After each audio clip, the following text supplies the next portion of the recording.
अहो ऐका ना, कित्येक वेळेला लोकांची कंप्लेंट असते, अहो आम्हाला लोक मान देत नाही, रेस्पेक्ट देत नाही, सन्मान देत नाही म्हणून. ह्याच्याबद्दल एक छोटीशी घडलेली गोष्ट सांगते, मग पुढे बोलते.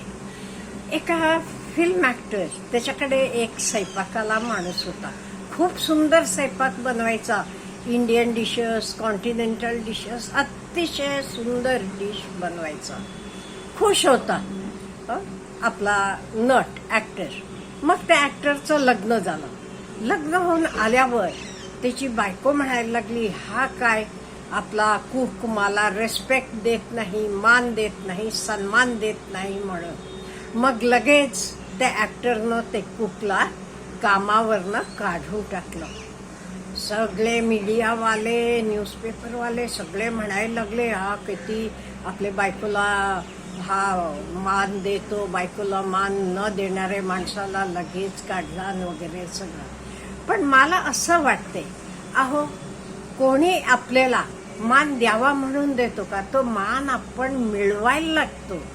तर सन्मान, तर रिस्पेक्ट आपण मिळवायला लागते.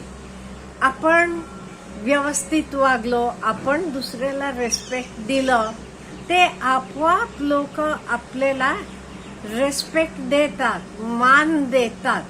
हा सन्मान आपण मिळवायला लागते. उगीच मला रिस्पेक्ट द्या, मला सन्मान द्या म्हणून नो डाऊट घाबरून लोक तुम्ही साहेब असाल अशा वेळी देतील. पण तुम्हाला मनापासून लोक कधी रिस्पेक्ट देतील? जेव्हा तुमचं वागणं तसं असते तेव्हा. त्यामुळे आपण व्यवस्थित वागायला पाहिजे, म्हणजे आपल्याला बाकीचे लोक रिस्पेक्ट देतात. म्हणूनच इंग्लिशमध्ये एक म्हण आहे बघा, गिव्ह रेस्पेक्ट, टेक रेस्पेक्ट. म्हणजे तर आपल्यावर अवलंबून असते. आपण व्यवस्थित वागलो, आपण दुसऱ्याला रेस्पेक्ट दिला की आपोआप लोक आपल्याला रेस्पेक्ट देतात. Have a good day.